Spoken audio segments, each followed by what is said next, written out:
So before I transitioned, I was a twink. I was like classic twink. I like men. I'm a man who likes men. I wasn't misogynistic though. I wasn't. And also I respected trans people. Some of you can't say the same. But anyway, I liked men. Thought I just liked men. The thought of being with girls made me just a little bit uncomfortable, but it wasn't because I didn't like women. It was because the thought of being as a man in a relationship with a woman just felt so wrong. And I tried it and I had lots of girlfriends and it just always felt wrong to me. But then it got to a point where I was kind of like, I never say never, you know, like I love women, but I just couldn't see myself being with one. It didn't feel right. I think also like existing within the gay man label sort of allowed me to have a certain sense of palatable femininity that I was allowed to express, and it sort of put me in a box where I was allowed to be a bit more authentically myself, and sort of people had like a reason for it. It wasn't just like, oh, they're weird. It was like, oh, she's a faggot, you know, like it's different.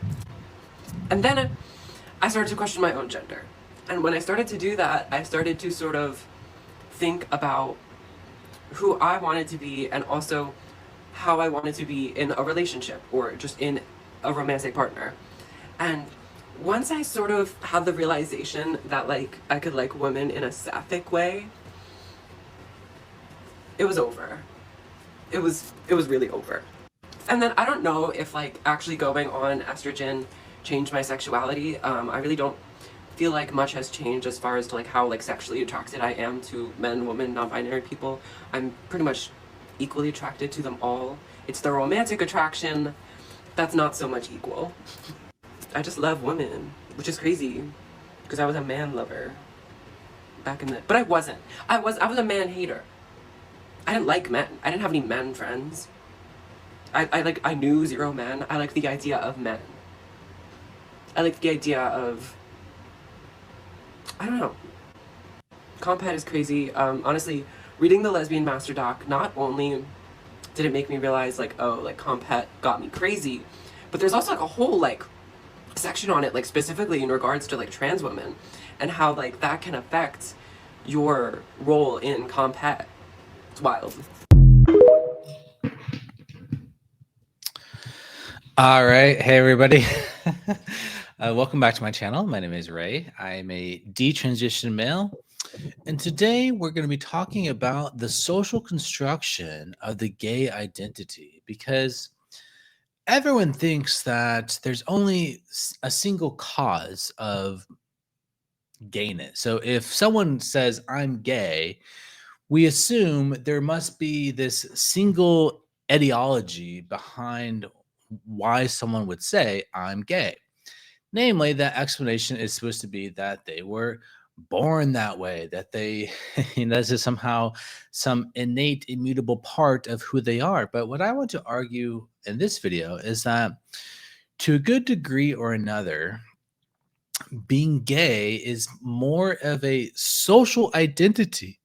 It is a identity label and not necessarily something that picks out a definite, innate, immutable character of who you are. So take this person. He said that he was a classic twink man who likes men, who also just happens to love women and have and like have girlfriends and love women, has girlfriends, and eventually can only develop romantic love for women and who also hated men. No, that is not a classic twink. Okay, so a classic twink would be a man who is effeminate, who is exclusively attracted to men and has never found women attractive at all. That is your classic twink. So this idea that, oh, I'm like, bisexual, pansexual, I love all genders, but I just like the idea of men. But actually I really like women and I have lots of girlfriends and I can only romantically see myself with women. That is not a twink in the classic sense of the term.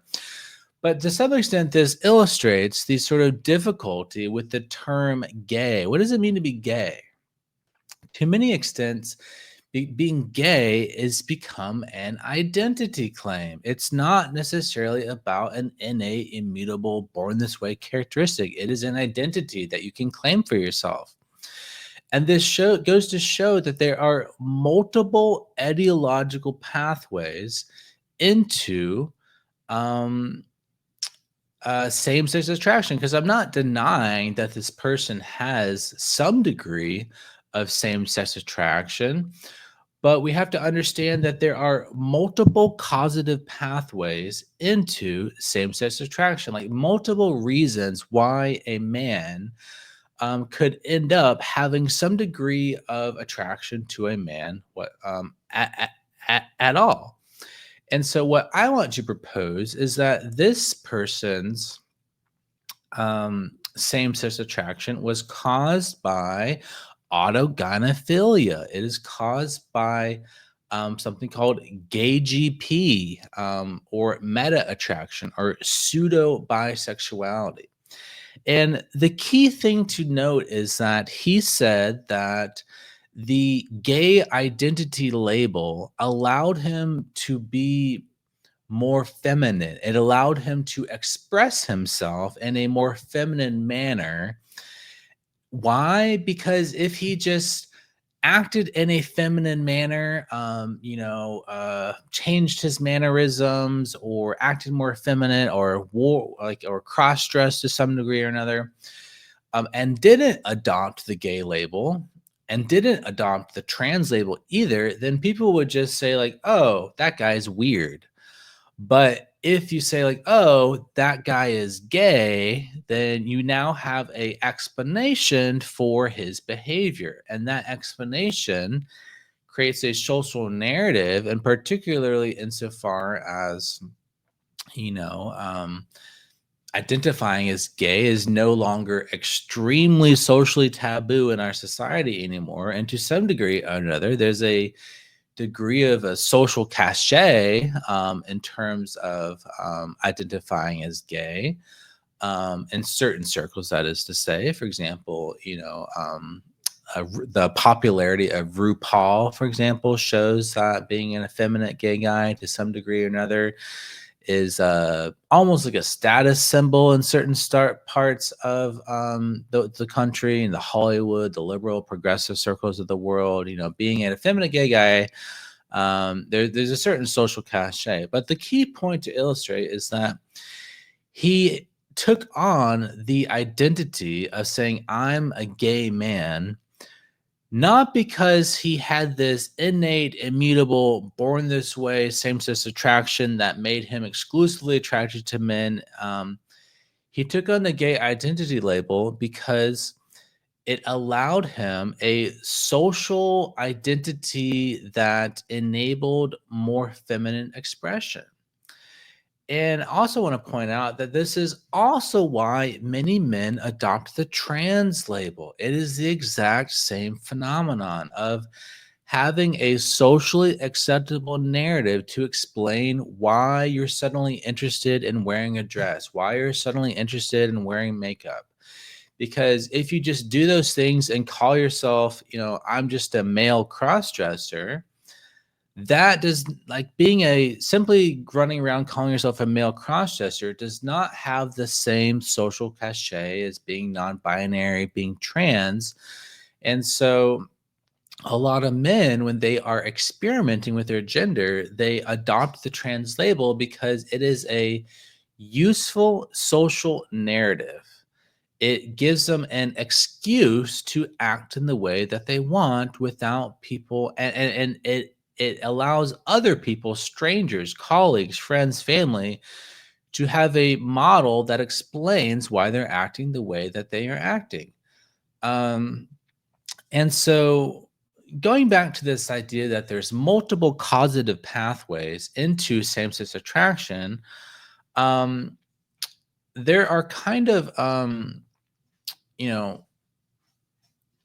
for some same-sex attracted men who are exclusively same-sex attraction, who are also very effeminate as children, there's often this idea of being under masculinized, and there are these risk factors that can predispose one to develop that phenotype. For example, hormone washes in the womb. And no one's ever found a gay gene, but there might be some genetic component or epigenetic or something like this. And so, but there seems to be a sense in which, sorry, let me get my cat.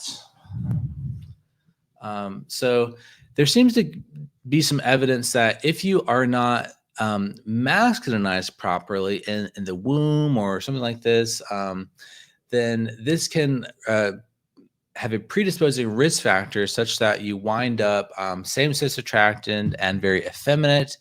And this is a pathway into what's called homosexual transsexualism, where you are a man who's exclusively attracted to men and you've only ever been exclusively attracted to men. And then you go on to adopt the transgender identity for yourself, because that just the most common explanation is that it allows you to have more success romantically dating the types of guys that you want to date, because in the gay community there's this idea of like mask for mask, such that everyone wants to date the masculine gay guy rather than the effeminate gay guy. You often don't see two super effeminate gay guys together. So it's like everyone wants to date the masculine guy, but masculine, hyper masculine gay guys are a minority in the community.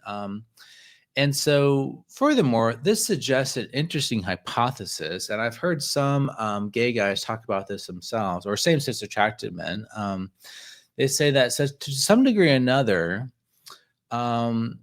homosexuality is a paraphilia. It is a kink. It is essentially a kink for masculinity. It is a kink for masculine men. So often gay men, same-sex attracted men, will report that their earliest attractions to men were highly fetishistic, highly paraphilic, insofar as they were super into like buff, beefy firefighters, or super into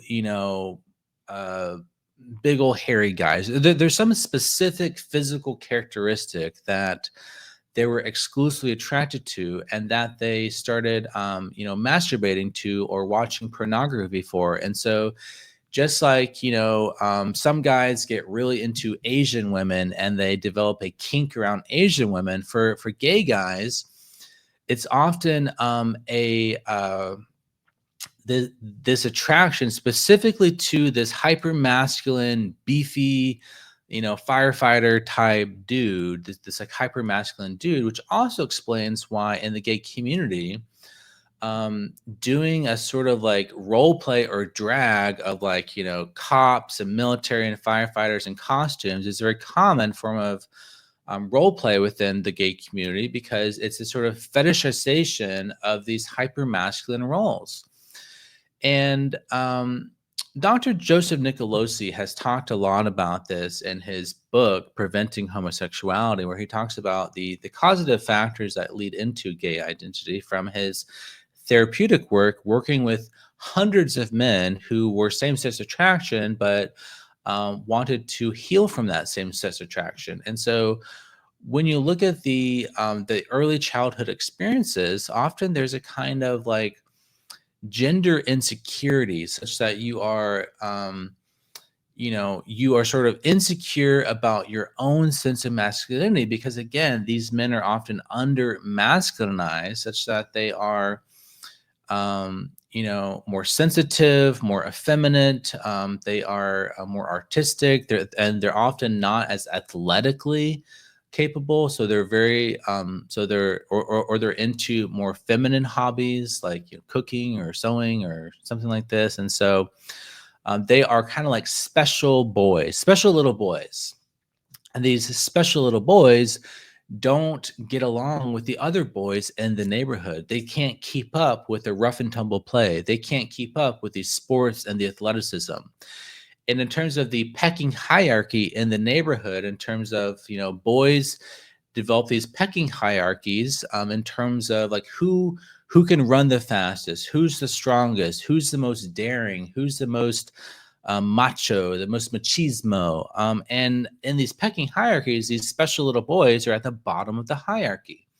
And so they develop this gender insecurity, and also these and the hyper masculine, the most athletic, the most macho, the most straight guys. They become mysterious. They become exotic.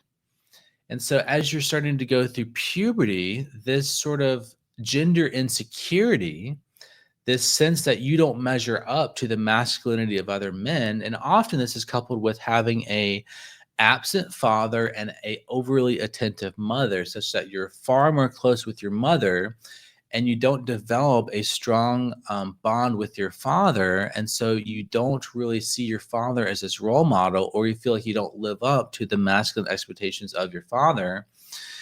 Again, that creates a masculinity wound, a emasculation wound. And so this so straight men, masculine men, macho men, buff men, they become this sort of like exotic thing. They're like a mystery. They become very intriguing. They're like another species almost. You don't relate to them at all. They're just like this mysterious species of men that you don't relate to. And so it becomes highly exotic.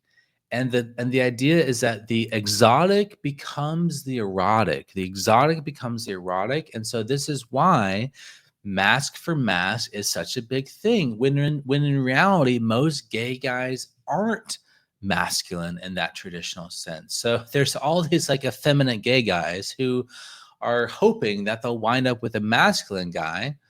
And there's just not enough masculine gay guys to go around. And so, and this is what leads to homosexual transsexuality, because these effeminate gay guys can't, find the masculine partner, their dream husband. And so they end up transitioning into a woman in hopes of attracting the masculine straight guys. And so, yeah, and there's also like a fetish for straight men in the gay community. And so this is idea that same-sex attraction is it's like a paraphilia, a kink in response to a wound, a trauma. And so the exotic becomes erotic. And then, okay, so that is the minority of cases in terms of same-sex attraction. The other case, the other causative pathway into same-sex attraction is far more prevalent, which leads to bisexuality, which is what the guy in the beginning, the video, the clip I showed, that is the more common pathway into same-sex identity, where you are not exclusively attracted to men. You have an attraction to men and women, but your attraction to men and women is different. It's very important to understand that when he said he was attracted to the idea of men, that is important. And also he was attracted to the gay identity because it allowed him to feel more feminine. And this is the key. For this type of same-sex attraction, you're attracted to men because that attraction to men makes you feel more feminine. The attraction to men is a way to validate your own femininity. So in the other case I talked about, the attraction to men is because you genuinely have a paraphilic attraction to them. You find them incredibly erotic and sexy. You just love like testosterone and musk and chest hair and body hair and all these things. You just are, you have a kink for that. Whereas in the other case, you don't necessarily have that same like hyper arousal at these super masculine features, but you like the idea of men because they make you feel more feminine in contrast, and you are really more interested in that idea of feeling feminine. So it's the feeling feminine that really gets you going. And that's why you like men. It's not that you like men because you have this hyper specific attractive arousal to men. It's just that you like men because of the dynamics, the male female dynamics, that sort of like where the females are the receptive one and the males are the sort of uh I don't know, the I'm like blanking on words. There's the giving, and then there's the um receiving. There's sort of like the more dominant attitude and the more submissive attitude, to borrow terminology from like the kink world. But the sort of general dynamics in terms of like reception versus positive giving. That's kind of the dynamics.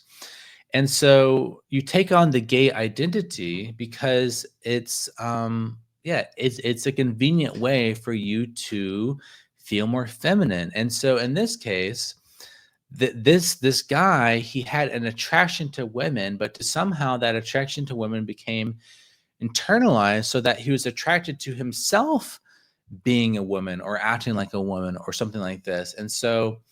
And accordingly, because being gay and being with men and being this twink made him feel more feminine, because he was and that attraction to the feminine was internalized, that leads to same-sex attraction. And this is the idea of called metasexuality or pseudo bisexuality. And it's important to realize that a lot of these men, they are more interested in romantic relationships with women, just like your regular heterosexual guys. They want to end up in a relationship with women because they like women. They don't see themselves romantically with women because why? Because their attraction to men is only this again, it's a form of fetishism where you fetishize like what men can do to you rather than liking men for what they are in and of themselves. And this is very common for men like this to have attraction to men, but they are, for example, only interested in like their penises or only interested in men insofar as the men are capable of penetrating them. And so, but they're not actually interested in like, being in a romantic relationship with a man, settling down with men, which goes to show, because he said it himself, he hated men. He doesn't like men. The other type of gay guy, they love men. They love men because that's that's like part of like their attraction. They're very attracted to men. They love men. They sort of have they sort of idealize men. They put men on a pedestal, especially masculine straight men. But for these other guys, that they sort of love women. They have this attraction to women, which is again that this is why that is a type of heterosexuality. So bisexuality is often downstream of heterosexuality. So bisexuality is a form of heterosexuality in a weird way. And actually, there's a recent paper that came out, a research paper came out in the Archives of Sexual Behavior that Dr. Ray Blanchard linked to on his Twitter recently. And the research paper did a survey of self-identified bisexual men through an online survey, and it gave them the autogynephilia scale, which measures this degree of internalized attraction, this attraction to the idea of oneself being feminine. And the bisexual men were far more likely to score higher on this autogynephilia scale than, say, like non-bisexual men. And so it does seem to show that bisexuality is or a common pathway of bisexuality is this autogynephilia, this love of oneself as a woman, this internalized attraction. And so all this goes to show that this whole idea that, all this stuff is, innate, immutable, baked into your genetic code, you're born this way, or it's like, or if you're born with this certain hormone wash, or you have like a digit ratio or whatever, all these like risk factors biologically, all they are risk factors. It's not a deterministic thing. You're not destined.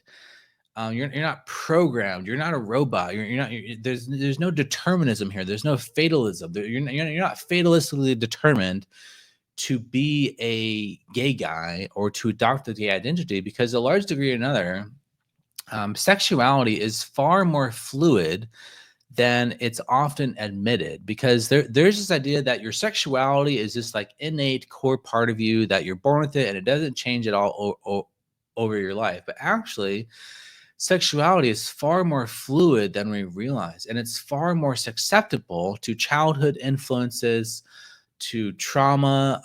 It can be caused by childhood sexual abuse, is like another pathway into same-sex attraction. So there's many causes of same-sex attraction that don't have anything to do with being born this way. So to a large degree, the gay identity is more of a identity. It is a identity connected to a particular culture, that because there is a gay culture, and that gay culture creates a biofeedback. And so when you take on the gay label, you start sort of acting gay. You start taking on these gay cultural stereotypes because there's a social construction to the identity. And so this is far more complicated than people like to make it out. They just like to say, oh, if you're gay, you're born that way. But actually, no. A lot of environmental and cultural and social factors can influence whether or not someone ends up calling themselves gay. So, all right. Hopefully this was educational, and thanks for watching. Take care and God bless. Bye-bye.